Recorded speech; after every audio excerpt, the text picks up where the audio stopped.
Good afternoon. Smart investor కార్యక్రమానికి స్వాగతం. Stock markets లో ట్రేడింగ్ కొంత రేంజ్ బౌండ్ గా సాగుతోంది. ఎన్ఎస్సి నిఫ్టీ 9600 లెవెల్ కు దిగువనే ట్రేడ్ అవుతోంది. 9592 సమీపంలో ప్రస్తుతం కనిపిస్తుంది. అలాగే సెన్సెక్స్ కూడా 35-40 పాయింట్ల లాభంతో సో ఒక ఫ్లాట్ ధోరణి ఇండెక్స్ పరంగా మనం చూస్తూ ఉన్నాం. అయితే మిడ్ అండ్ స్మాల్ క్యాప్స్ లో మాత్రం కొంత స్టాక్ స్పెసిఫిక్ యాక్షన్ కొనసాగుతోంది. సో అడ్వాన్సెస్ ఎక్కువగా, డిక్లైన్స్ కొంత తక్కువగా మనకు మిడ్ క్యాప్స్ లో యాక్షన్ కనిపిస్తుంది. సో బిఎస్సిలో చూస్తే అడ్వాన్సెస్ 1400 ఉంటే డిక్లైన్స్ 1100 స్టాక్స్ మనకు కనిపిస్తూ ఉన్నాయి. సో గెయినర్స్ లిస్ట్ ఒకసారి చూస్తే గెయినర్స్ లిస్ట్ లో ఇవాళ అనుకున్నట్లుగా మిడ్ అండ్ స్మాల్ క్యాప్స్ లో ఎక్కువ యాక్షన్ కొనసాగుతోంది. ప్రత్యేకించి 12 స్టాక్స్ ఏవైతే ఉన్నాయో ఆ 12 స్టాక్స్ నష్టాల్లో ట్రేడ్ అవుతున్నాయి. భూషణ్ స్టీల్ కావచ్చు, or Lanco infra, JP infra, ఇటువంటి స్టాక్స్ అన్ని కూడా నష్టాల్లో ఉన్నాయి. ఇవన్నీ కూడా దివాలా ఇన్సాల్వెన్సీ జాబితాలో చేరబోతున్న కంపెనీస్. ఆర్బీఐ నుంచి యాక్షన్ ప్రారంభమైంది. ఎన్పిఏల పరంగా ఈ కంపెనీల మీద యాక్షన్ తీసుకోబోతున్నారు. అలాగే రాణి గ్రూప్ స్టాక్స్ అన్ని వాళ్ళ స్ట్రాంగ్ గా ట్రేడ్ అవుతున్నాయి. రాణి హోల్డింగ్స్ కావచ్చు, రాణి మద్రాస్ కావచ్చు, అలాగే రాణి ఇంజన్ వాల్స్ కావచ్చు, ఇటువంటి స్టాక్స్ అన్ని రాణి గ్రూప్ స్టాక్స్ అన్ని కూడా చాలా స్ట్రాంగ్ గా ట్రేడ్ అవుతూ ఉన్నాయి. వీటితో పాటుగా జ్యోతి స్ట్రక్చర్స్ లాంటి ఎన్పిఏ ప్రాబ్లమ్స్ తో సతమతం అవుతున్న కంపెనీస్ లో కూడా there something happening in Jyoti structures. Excepting Jyoti structures ఇతర కంపెనీలన్నీ నష్టాలను ట్రేడ్ అవుతున్నాయి. 12 కంపెనీల జాబితాలో ఉన్న ఇతర 11 కంపెనీలు కూడా. అబాన్ ఆఫ్షోర్ ఇవాళ చాలా స్ట్రాంగ్ గా ట్రేడ్ అవుతోంది. లాస్ట్ ఫ్యూ ఇయర్స్ గా బాగా నష్టాలు తెచ్చిపెట్టిన కౌంటర్ ఇది. వాళ్ళు మాత్రం 13% పెరిగింది. అలాగే FSL 6.8%, GVK power, GMDC, Indiabulls real estate 4.6% పెరిగింది. 200 లెవెల్ పైన 206 దగ్గర ట్రేడ్ అవుతుంది. VA Tech, Wabag, LNT financial holdings, అలాగే KEC international, GEPL, BEML, India cements, Monsanto, corporation bank, Pfizer, ఇటువంటి స్టాక్స్ లో మనం ఒక స్ట్రాంగ్ యాక్షన్ మనం చూస్తున్నాం. అలాగే కొన్ని ఇతర స్టాక్స్ లో రోల్టా ఇండియా యాక్టివ్ గా ఉంది.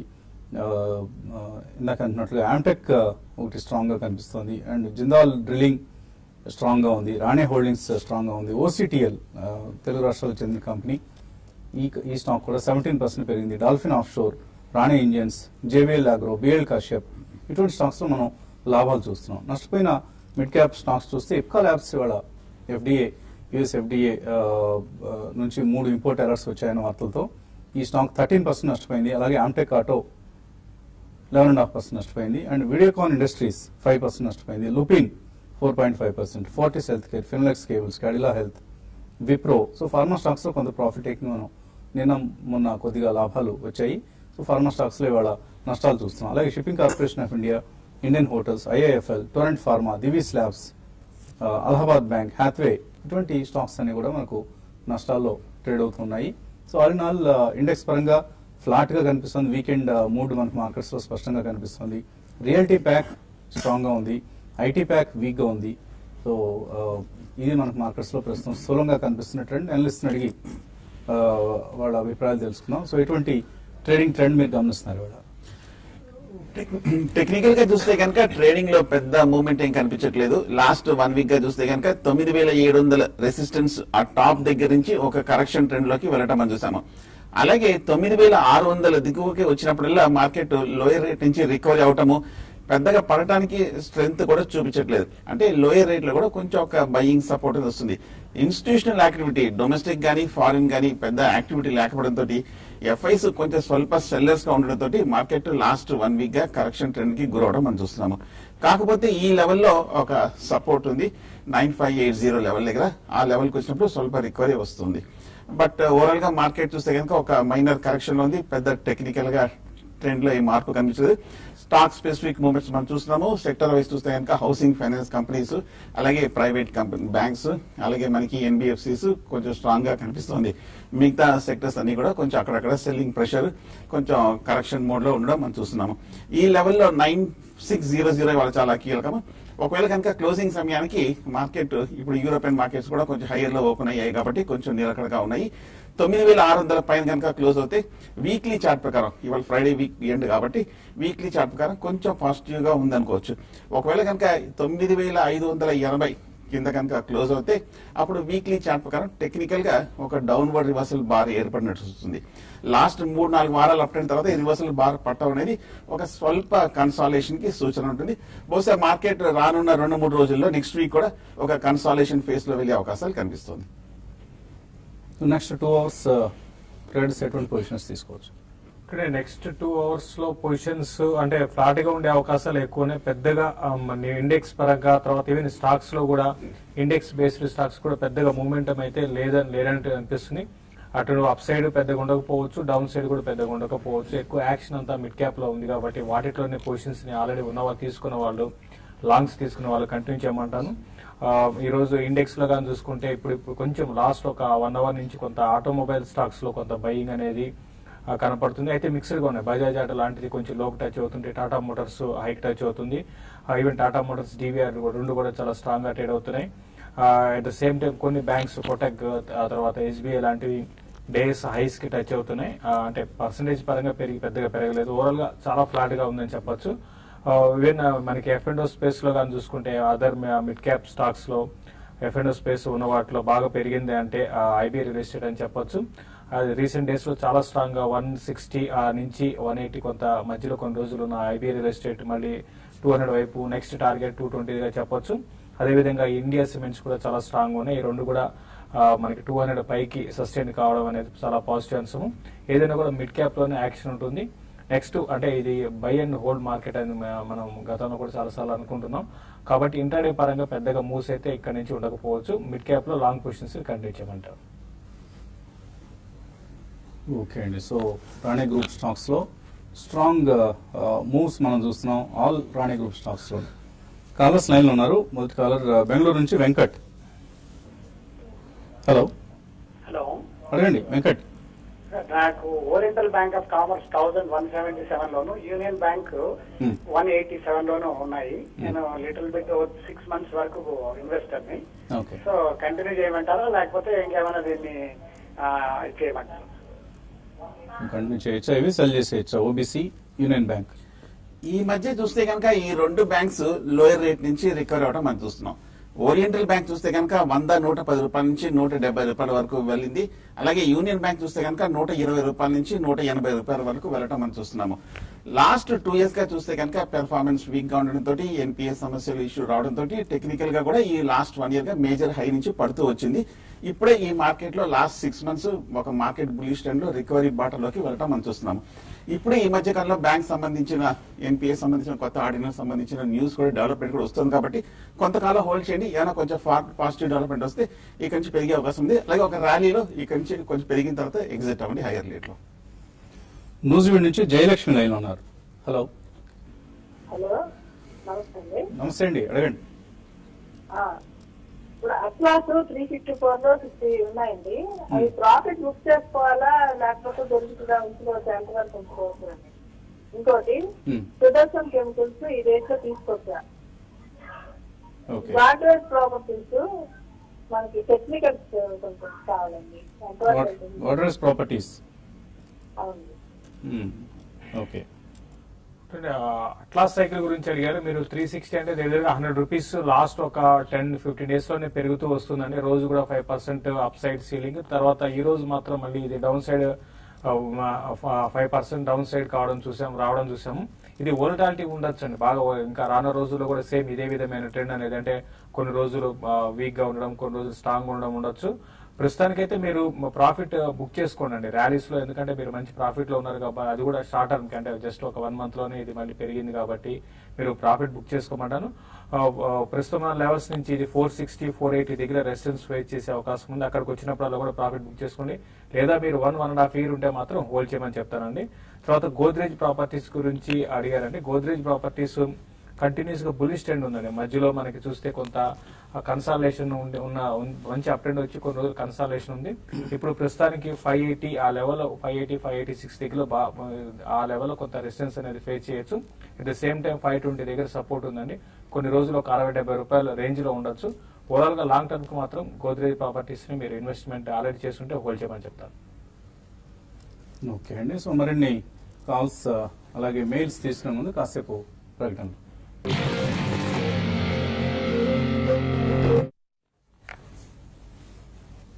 స్మార్ట్ ఇన్వెస్టర్ కార్యక్రమానికి తిరిగి స్వాగతం. స్టాక్ మార్కెట్స్ లో ట్రేడింగ్ ఫ్లాట్ గా నిస్తేజంగా కొనసాగుతోంది. మిడ్ క్యాప్ స్మాల్ క్యాప్స్ కి యాక్షన్ పరిమితమైంది. తర్వాత కాలర్ లైన్ లో ఉన్నారు. అనంతపురం నుంచి నాగరాజు. Hello hello sir. అడగండి నాగరాజు. సార్ నమస్తే సార్. నమస్తే అండి, అడగండి. సార్ అది సన్ టీవీ వచ్చేసి 812 లో షార్ట్ సేల్ చేశాము. ఏం సార్ పరిస్థితి? ఇప్పుడు 840 to 840 దాకా పోయింది అది. ఎందుకు అమ్మారు మీరు అసలు దీన్ని? సార్ ఎందుకు షార్ట్ సెల్ చేశారు? టెక్నికల్ దాని మీద న్యూస్ చెప్పి నేను సెల్ చేశాను. దాని గురించి అడుగుదామని చెప్పి పెరిగింది అది. పరిస్థితి ఇట్లా హోల్డ్ చేయమంటారా, వెయిట్ చేయమంటారా? ఏం చేయాలి? సన్ టీవీ షార్ట్ టర్మ్ లో చూస్తే కనుక ఈ మధ్య కాలంలో 950 రూపాయల నుంచి 800 రూపాయల వరకు పడింది. లాస్ట్ 4 వారాలుగా చూస్తే కనుక 800, 810 దగ్గర చాలా స్ట్రాంగ్ సపోర్ట్ తీసుకుంది. కరెక్ట్ గా సపోర్ట్ పైన 812 దగ్గర బాగా లో ప్రైస్ లో కరెక్షన్ పూర్తయి మద్దతు తీసుకొని స్టెబిలైజ్ అవుతున్న టైం, రివర్స్ అవుతున్న టైంలో తీసుకున్నారు. ఈ షార్ట్ టర్మ్ లో చూస్తే కనుక సన్ టీవీ పాజిటివ్ గానే కనిపిస్తోంది. ఈ 2-3 వారాల దగ్గర కూడా బాగా స్థిరంగా కనిపిస్తోంది. పడే అవకాశాలు అయితే అంతగా కనిపించట్లేదు. ఇన్ఫాక్ట్ ఈ వారం కొంచెం టెక్నికల్ గా అప్వర్డ్ రివర్సల్ కూడా ఏర్పడటం మనం చూస్తున్నాం. నా ఉద్దేశం అయితే ఏదైనా డిప్ వస్తే క్లోజ్ చేయండి, లేదంటే కనుక ఇవాళ సరే లాస్ట్ బుక్ చేసి ఎగ్జిట్ అవ్వక తప్పదు. తర్వాత హైదరాబాద్ నుంచి జయలక్ష్మి. నమస్తే అండి. నమస్తే అండి. ఆల్కెమ్ ల్యాబ్స్ 2017 లో కొన్నాను. అది 18 చేంజ్కి వచ్చింది కదా, అది లాంగ్ టర్మ్ ఉంచుకోవచ్చా లేదంటే అమ్మేసేయచ్చా? ఆల్కెమ్ ల్యాబ్స్ ఎన్ని కొన్నారు? ఎన్ని షేర్లు కొన్నారు? 50 అండి. హోల్డ్ చేయొచ్చా ఇది ఆల్కెమ్ ల్యాబ్స్? ఫార్మాలో చాలా స్ట్రాంగ్ ఉన్న కౌంటర్ అండి ఆల్కెమ్. మనం చూస్తుంటే మిగతా అన్ని ఫార్మా స్టాక్స్ దగ్గరగా 52 వీక్ లోకి ఉంటే ఇది మాత్రం మరి అంత అంటే పర్సంటేజ్ పరంగా ఎక్కువ కరెక్ట్ కాలేదండి. ఫండమెంటల్స్ కూడా చాలా స్ట్రాంగ్ ఉన్నాయి కాబట్టి మీరు లాంగ్ టర్మ్ కి హోల్డ్ చేయండి అండి. వీళ్ళు సెఫ్లోస్పోరిన్స్ లో చాలా స్ట్రాంగ్ బ్రాండ్ వాల్యూ ఉంది. ఆ తర్వాత ఏపీఐస్ లో కూడా చాలా స్ట్రాంగ్ ఉన్నారు. ఫండమెంటల్స్ బాగున్నాయి. అయితే కొంచెం ఎక్స్పెన్సివ్ అండి, అయినా కూడా పర్లేదు, మీరు హోల్డ్ చేయండి. లాంగ్ టర్మ్ కి బాగుండొచ్చు. వీళ్ళు ఫార్మా స్టాక్స్ లో కూడా చాలా వరకు డౌన్ ట్రెండ్ అనేది ఆగిపోయింది అనుకోవచ్చు. లాంగ్ టర్మ్ కి హోల్డ్ చేయమని చెప్తాను. తర్వాత caller Prabhakar Rao. Hello. Hello sir, నమస్తే సార్. నమస్తే అండి, అడగండి. సార్ నాగార్జున సిమెంట్స్ లో పెయింట్ కూడా పెయింట్ ఇండస్ట్రీ కూడా ఉందా సార్ దాంట్లో అని శేషు గారిని అడగాలి సార్. నాగార్జున సిమెంట్ లో పెయింట్ ఉన్నట్టుగా కూడా చూపిస్తున్నారు మనీ కంట్రోల్ లో. నాగార్జున సిమెంట్స్ ఎన్సిఎల్ లో పెయింట్స్ కూడా ఒక డివిజన్ ఉందా, బాగుంటుందా అని అడగాలి సార్. నాగార్జున సిమెంట్ అయితే మెయిన్ బిజినెస్ అయితే సిమెంట్ అండి. అయితే మీరు ఫండమెంటల్ పరంగా లాస్ట్ 1 year లో చూసుకుంటే బాగా ఇంప్రూవ్మెంట్ కనపడింది. మీరు హోల్డ్ చేయండి. నాకు తెలిసి పెయింట్ అయితే లేదండి. మెయిన్ బిజినెస్ అయితే సిమెంటే ఉందండి. టైంలో ఉండేది ఎన్సిఎల్ సెక్యులర్ అని చెప్పేసి ఒక పెయింట్ డివిజన్ ఉండేది. I don't know whether they are really continuing that operation or not. దాన్ని దీనిలో మెర్జ్ చేయడం జరిగింది ఎన్సిఎల్ ఇండస్ట్రీస్ లో. సో మీకు పెయింట్ కంపెనీలే కావాలనుకుంటే there are pure play paint companies. మీకు ఎన్సిఎల్ గురించి ఎందుకు వెళ్ళాలి? They are very good companies like Berger paints ఉంది, కాన్సాయ్ నెరోలాక్ ఉంది, అలాగే Asian paints anyway market leader. So ఇటువంటి కంపెనీస్ లోకి మీరు వెళ్ళొచ్చు. తర్వాత caller. Hello Ravi. Hello sir, REC 206 లో ఫీచర్స్ తీసుకున్నాం అండి. కరెంట్ పవర్ 208 లో తీసుకున్నాం సార్. ఫీచర్స్ అది కూడా. What is the position? ఏమిటి పరిస్థితి? REC torrent power. ఆర్ఈసీ ఈ మధ్య 220 నుంచి 190 రూపాయల వరకు పడింది. లాస్ట్ 6 months గా చూస్తే కనుక స్ట్రాంగ్ అవుట్ పెర్ఫార్మర్ గా ఉండడం కూడా మనం చూస్తాము.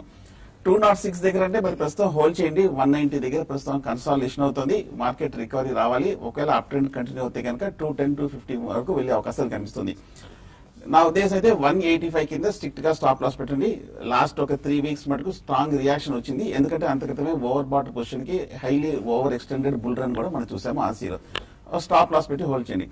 అలాగే టారెంట్ పవర్ కూడా చూస్తే కనుక ఈ స్టాక్ కూడా మనకి ఒక డౌన్ ట్రెండ్ లో చూసాము. 240 నుంచి 180 రూపాయల వరకు ఈ లాస్ట్ 4-5 వారాలుగా కరెక్షన్ ట్రెండ్ లోకి రావడం మనం చూసాం.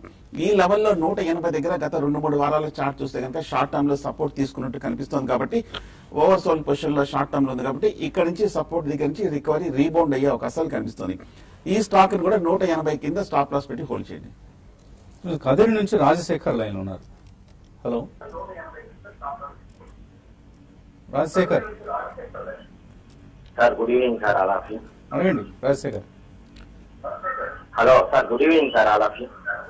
మీరు ఈవినింగ్ లో వెళ్ళిపోయారు, మేము ఇంకా ఆఫ్టర్నూన్ ఉన్నాం. సార్, నేను గుడ్ ఆఫ్టర్నూన్ చెప్పండి. ఫోన్ చేసేదానికి federal bank. Hello. Okay, federal bank ఇంకా LNT finance holding Karnataka bank bind చేద్దాం అనుకుంటున్నాను సార్ 2 years కు. ఓకే, ఈ 3 స్టాక్స్ 2 సంవత్సరాల కోసం తీసుకోవచ్చు. బ్యాంకింగ్ మొత్తం బ్యాంకింగ్ స్టాక్స్ అనే కాకుండా మీరు చెప్పిన స్టాక్స్ ఓకే అండి, ఉన్న బ్యాంకింగ్ స్పేస్ లో కూడా చూసుకుంటే ఫెడరల్ బ్యాంక్ బాగానే ఉంది, ప్రైవేట్ బ్యాంక్స్ లో ఎల్ఎన్టీ ఫైనాన్స్ కూడా బాగానే ఉంది. మీరు తీసుకోవచ్చు అండి. 2 ఏళ్ళు అయితే మీరు 2 ఏళ్ళు అంటే 2 ఏళ్ల పాటు మీరు హోల్డ్ చేయాలి. మధ్యలో కరెక్షన్స్ కూడా రావచ్చు, ఎందుకంటే రీసెంట్ గా ఇది ఫెడరల్ బ్యాంక్ కూడా బాగా పెరిగింది కాబట్టి మీ స్టాక్ సెలెక్షన్ బాగుందని మీరు రెండిట్లో కూడా ఎల్ఎన్టీ కానీ ఫెడరల్ బ్యాంక్ కానీ మీరు పొజిషన్ తీసుకోవచ్చు. తర్వాత ఫణి రాఘవేంద్ర మెయిల్ పంపించారు, తేజాస్ నెట్వర్క్స్ మంచి ఇష్యూ అయినా అప్లై చేయొచ్చు అని. సో మనం రికమెండ్ చేస్తామండి ఈ ఐపీఓకి అప్లై చేయొచ్చు అని. సో మీకు ఒక 2 years పర్స్పెక్టివ్ అనుకుంటే వెంటనే లిస్టింగ్ అయిన వెంటనే గెయిన్స్ వస్తాయని మాత్రం ఎక్స్పెక్ట్ చేయొద్దు, ఎందుకంటే కొద్దిగా హై ప్రైస్డ్గా ఉంది issue. And networking equipment hardware తయారీ కంపెనీ ఇది. సో తప్పకుండా ఇన్వెస్ట్ చేయొచ్చు, కాకపోతే రిస్క్ పొటెన్షియల్ కొద్దిగా ఎక్కువగా ఉంది ఇందులో. సో మీకు కనుక రిస్క్ అప్టైట్ ఉంటే డెఫినెట్గా అప్లై చేయండి. Otherwise leave this IPO and apply for Eris life sciences. ఇవాళే ప్రారంభమైంది ఐపీఓ. ఎరిస్ లైఫ్ సైన్సెస్ అన్ని విధాల అనుకూలంగా ఉన్న ఇష్యూ. మీకు కనుక డబ్బులు రెండింటికి డిస్ట్రిబ్యూట్ చేయగలిగితే రెండింటికి సమానంగా అప్లై చేయండి. Otherwise allocate more to Eris Life Sciences. It's a very good issue. తర్వాత సన్ ఫార్మా కొందాం అనుకుంటున్నారు దినేష్ కుమార్. లాంగ్ టర్మ్ కోసం 2 to 3 years కోసం కొనొచ్చా? చాలా కాలం తర్వాత ఈ మధ్య ఫార్మాక్యూటికల్ స్టాక్స్ ఇప్పుడే కొంచెం స్వల్ప రీబౌండ్ అనేది రావడం మనం చూస్తున్నాము. ఒక ట్రేడింగ్ బౌన్స్ గా అనిపిస్తుంది తప్ప కానీ పూర్తిగా ఒక ఫండమెంటల్ గా రివైవ్ అయినట్టు, టెక్నికల్ గా బేరిష్ ట్రెండ్ నుంచి బయటపడినట్టుగా కనిపించట్లేదు. నా ఉద్దేశము ఫార్మాక్యూటికల్ స్టాక్స్ అలాగే ఐటీ స్టాక్స్ ని ప్రస్తుతం అవాయిడ్ చేసి మనం ఈ మధ్యకాలంలో బుల్లిష్ ఉన్న హౌసింగ్ ఫైనాన్స్, ఎన్బిఎఫ్సిస్, ఇటువంటి పెయింట్ స్టాక్స్, టైర్ స్టాక్స్, ఇటువంటి స్టాక్స్ ని లాంగ్ టర్మ్ కోసం తీసుకోవడం బెటర్ ఆప్షన్ గా అనిపిస్తుంది. భాష బెంగళూరు నుంచి తర్వాత. Hello hello sir. అదేంటి భాష? బాదుషా బెంగళూరు నుంచి మాట్లాడుతున్నాం సార్. సార్ నేను ఎవ్రీ మంత్ సిప్ లెవెల్ లో కొంత అవుతున్నాను సార్. ఎస్బీఐ స్టాక్స్ ను అపోలో టైర్స్ నేను లాంగ్ టర్మ్ చూస్తున్నాను. ఒక 20 years 10 years అట్లా కొందాం అనుకుంటాను. మంత్లీ ఇన్ని షేర్స్. దాన్ని మీ ఒపీనియన్ కావాలి సార్. ఇప్పుడు టైర్ స్టాక్స్ అనేవి కొంత సైక్లికాలిటీ ఉంటుందండి. ఇప్పుడు రబ్బర్ ప్రైసెస్ బాగా తగ్గున్నాయి కాబట్టి టైర్ స్టాక్స్ లో మనకు స్ట్రాంగ్ మూవ్స్ చూసాం లాస్ట్ 1 year గా కూడా. బట్ ఎల్లకాలం అలాగే కొనసాగుతుంది 20 సంవత్సరాల పాటు అనేది ఊహించడం కష్టం. State bank of India is a right choice for a long term investment because it's the PSU banking major, కంట్రీలోనే largest bank, in fact one of the bigger banks in the globe also. So ఎస్బీఐలో మీరు తప్పకుండా continue చేయండి. Apollo tyres లో మాత్రం మీ ఎస్ఐపిని review చేసుకుంటూ ఉండండి. ఎప్పటికప్పుడు అట్లీస్ట్ 6 months ఒకసారి, 1 year ఒకసారి అలా రివ్యూ చేసుకుంటూ ప్రస్తుతానికి okay you can continue the SIP, but కొద్దిగా ఎప్పటికప్పుడు రివ్యూ చేసుకోవడం అనేది అపోలో టైర్స్ లో ప్రధానం. ఎస్బీఐలో యూ కెన్ కంటిన్యూ అండి. మేబీ మీరు అన్నట్లుగా 5 years, 10 years, 20 years కూడా ఈవెన్ అటువంటి ఇన్వెస్ట్మెంట్ కూడా ఎస్ఐపిలో ఎప్పటికప్పుడు రివ్యూ చేసుకోవాలి. ఇయర్లీ పెర్ఫార్మెన్స్ అయినా కనీసం ఒకసారి మనం ఎలా ఉంది, మనం ఇన్వెస్ట్ చేసిన మొత్తం ఎంత, ఇప్పుడు దాకా ఎటువంటి రిటర్న్ వచ్చింది, ఒకవేళ రిటర్న్తో మీరు సాటిస్ఫై కాకపోతే మాత్రం ఆ ఇన్వెస్ట్మెంట్ ని డిస్కంటిన్యూ చేసి you can go for a better stock. So 20 years ఒకటే విధంగా పెర్ఫార్మెన్స్ ఉంటుంది అని మాత్రం ఎక్స్పెక్ట్ చేయొద్దు. తర్వాత రమేష్ బెంగళూరు నుంచి మెయిల్ పంపించారు, BPCL, Amara Raja batteries, TV today and UFO movies వీటన్నిటిలోనే ఎగ్జిట్ ప్రైస్ ఎక్కడ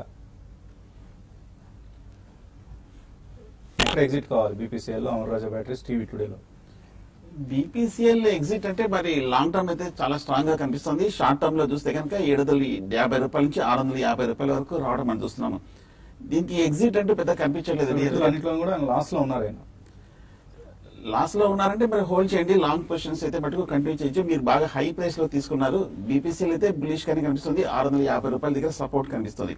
అలాగే యుఎఫ్ఓ మూవీస్ చూస్తే కనుక ఈ మధ్యకాలంలో 620 రూపాయల నుంచి 380 రూపాయలకు వచ్చి ఈ 2 వారాలు కన్సాలేషన్ తర్వాత ఈ వారం చాలా స్ట్రాంగ్ అప్ ట్రెండ్ అనేది రావడం మనం చూస్తున్నాము. పెద్దగా ఇమీడియట్ గా డౌన్ సైడ్ థ్రెట్ కనిపించట్లేదు. ఎందుకంటే ఓవర్ సోల్డ్ పొజిషన్ నుంచి రికవర్ అయ్యే అవకాశాలు కనిపిస్తుంది. 380 కింద స్టాప్ లాస్ పెట్టుకోండి యుఎఫ్ఓ మూవీస్ కి. అలాగే అమర్ రాజా చూస్తే కనుక 950 నుంచి 850 మధ్యన గత 6 నెలలుగా కన్సాలేషన్ అవుతూ వస్తుంది. స్టాప్ లాస్ ఏమో 820 కింద పెట్టుకోండి. బట్ కానీ ఈ స్టాక్ కూడా మంచి కంపెనీ లాంగ్ టర్మ్ కోసం కాబట్టి కొంచెం ఓపిక్ గా వెయిట్ చేయండి మీరు ఇన్వెస్ట్మెంట్ కోసం అయితే. ఓకే, సత్యనారాయణ మెయిల్ పంపించారు. ఆయనకు డివిడెండ్లు, రైట్స్, బోనస్, మెర్జర్, డీమెర్జర్ ఇటువంటి సందర్భాల్లో ఇన్ఫర్మేషన్ ఎవరు పంపడం లేదు అని. సో నార్మల్గా మీకు మెయిల్ ఐడి కనుక ఇస్తే కంపెనీస్ నుంచి మీకు మెయిల్ వస్తుందండి. సో మేము ఇలా డివిడెండ్ డిక్లేర్ చేస్తాం, లేకపోతే ఇలా ఈ అంశానికి సంబంధించి ఈజీఎం కండక్ట్ చేస్తున్నాం, ఈ అంశానికి సంబంధించి షేర్ హోల్డర్స్ మీటింగ్ నిర్వహిస్తున్నాం, ఇటువంటి నోటీసులు వస్తుంటాయి. చాలా మంది నోటీసుల్ని ఇగ్నోర్ చేసేస్తూ ఉంటారు వాళ్ళు మెయిల్ బాక్స్కి వచ్చిన నోటీస్ని. సో మీరు కనుక కేర్ఫుల్గా చదువుతూ ఉంటే ఆ మెయిల్స్లో మీరు ఇప్పుడు అడుగుతున్న డీటెయిల్స్ అన్నీ కూడా వాళ్ళు పంపిస్తారనమాట. ఎక్కడైనా 1-2 సందర్భాల్లో ఏవైనా కంపెనీస్ అలా ఇన్ఫార్మ్ చేయకపోవచ్చు, కానీ కార్పొరేట్ గవర్నెన్స్ స్టాండర్డ్స్ ఫాలో అయ్యే కంపెనీస్ అన్నీ కూడా, మంచి క్వాలిటీ కంపెనీస్ అన్నీ కూడా తప్పనిసరిగా మీకు ఇన్ఫర్మేషన్ పంపిస్తుంటాయి. అదే కాకుండా మీకు ఎప్పటికప్పుడు బీఎస్సీ, ఎన్ఎస్సీ సైట్లకు వెళ్తే అక్కడ ఎక్స్చేంజ్ నోటిఫికేషన్స్లో ఆయా స్టాక్స్లో ఏం జరుగుతుంది, ఆయా కంపెనీలో ఎటువంటి కార్పొరేట్ డెవలప్మెంట్స్ జరుగుతున్నాయి అనేది మీకు తెలుస్తూ ఉంటుంది. అంతేగాని మనం పని కట్టుకొని మనకి ఫోన్ చేసి మరీ చెప్పరు కదా, కొంచెం స్టడీ చేస్తుండాలి, కొద్దిగా హోంవర్క్ చేస్తుండాలి. ప్రత్యేకించి మీ మెయిల్ బాక్స్ని మీరు డిమాట్ అకౌంట్ ఉన్న వాళ్ళకి మీ మెయిల్ ఐడి ఇచ్చి ఉంటారు కదా, సో ఆ మెయిల్ బాక్స్ని ప్రతిరోజు ఒకసారి చెక్ చేసుకుంటూ ఉండండి. ఇన్ఫర్మేషన్ ఈజీగా తెలుస్తుందండి. తర్వాత ఎండి కుమార్ అడుగుతున్నారు, బాలాజీ టెలిఫిలిమ్స్ 150 రూపాయల్లో హోల్డ్ చేస్తున్నారు, యావరేజ్ చేయొచ్చా, హోల్డ్ చేయొచ్చా? బాలాజీ టెలిఫిలిమ్స్ హోల్డ్ చేయండి అండి. ప్రస్తుతానికి రీసెంట్ డేస్ లో బాలాజీ టెలిఫిలిమ్స్ కూడా మంచి అప్ ట్రెండ్ అనేది కనపడుతుంది. ప్లస్ వీళ్ళు కొత్త బిజినెస్ లో కూడా ఎంటర్ కావడం చూసామండి. ఫండమెంటల్స్ బాగా ఇంప్రూవ్ అవుతున్నాయి. మీరు హైయర్ లెవెల్స్ లో అంటే మీరు కొన్నది ఈ మధ్య కాలంలో కొనుంటారు, హోల్డ్ చేయండి. రీసెంట్ గా బాగా పెరిగిన స్టాక్ అండి, 80 రూపాయల నుంచి కంటిన్యూ పెరుగుతుంది. ఇంకా లాంగ్ టర్మ్ ఇంకా పెరిగే అవకాశం ఉంది, హోల్డ్ చేయమని చెప్తాం. ఓకే అండి, ఇంకా కాల్స్ అలాగే మెయిల్స్ మిగిలిపోయాయి, కానీ సమయం కూడా మించిపోయింది కాబట్టి మనం యూట్యూబ్ ప్రసారాల్లో కాసేపట్లో కలుసుకున్న తర్వాత ఎరిస్ లైఫ్ సైన్సెస్ ఈ ఐపీఓకి అప్లై చేయొచ్చా లేదా అప్లై చేయాలనుకుంటే ఎందుకు అప్లై చేయొచ్చు, ఈ అంశాన్ని మాట్లాడుకుందాం. Keep watching TV5.